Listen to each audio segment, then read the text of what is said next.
Lieutenant Governor Dan Patrick and Texas House Speaker Dade Phelan sent indirect messages to one another on day one of the first special session. Phelan's message was basically take it or leave it signal when it comes to property tax relief. Patrick's was not as subtle. His remarks were less than flattering about Phelan. Fox 4's Stephen Dial followed day one of the special session of Special Session 1 tonight. Stephen.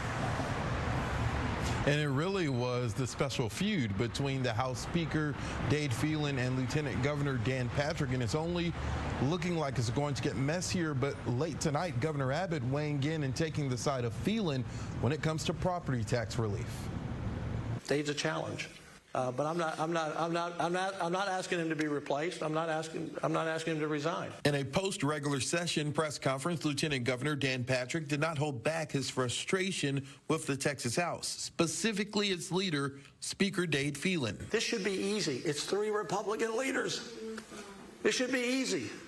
I shouldn't need to take Tylenol 3 times a day. It should be easy. About 3 hours after lawmakers ended the regular session Monday, Governor Greg Abbott called his first special session to pass property tax relief and border security bills that failed to pass during the regular session. Members, I hope you enjoyed your summer. I sure did. There's been a well-publicized divide between the House and Senate. The bigger focus is on its leaders, Republicans, Lieutenant Governor Dan Patrick and Speaker Dade Phelan. It's a great day for Texas taxpayers when we can stand here in the well of the Texas Senate and talk about a bill that's going to save $17.6 billion off their property tax bills. The Senate quickly passed their version of a property tax bill. The bill included homestead exemption. 30 senators stand united for SB 1. Thank you very much, Senator. Thank you, members. When the House got word the Senate passed the 2 bills and went home, Fort Worth Representative Charlie Guerin raised a parliamentary question.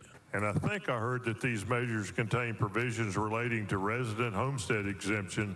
Is that subject matter germane to the governor's call? SB 1 and SJR 1, therefore, will not be referred to a House committee. After the House blocked the Senate's version, it unanimously passed House Bill 1.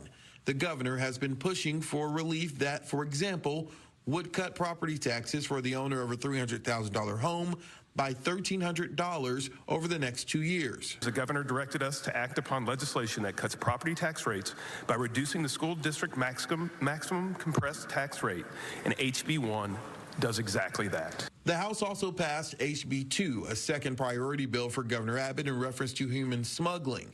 And with nothing left on the agenda, Representative Guerin moved that the House sine die for Special Session 1. I think it explains itself. I move passage.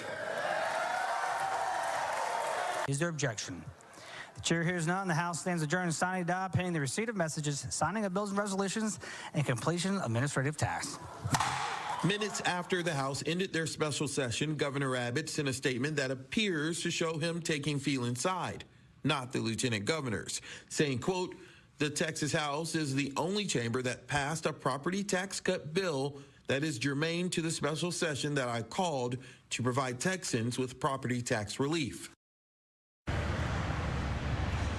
Lieutenant Governor Dan Patrick just sent a very lengthy statement, basically hitting Governor Abbott and Speaker Phelan. In part, that statement says that he believes that the governor is misinformed about the roles of government, saying that he can call a special session, but lawmakers write the bills. The lieutenant governor also says he stands by the bill that the Senate passed. He says it's germane, and he's not changing his mind on that. And the last part of the statement, he says for any bill to become law, it has to pass the Senate.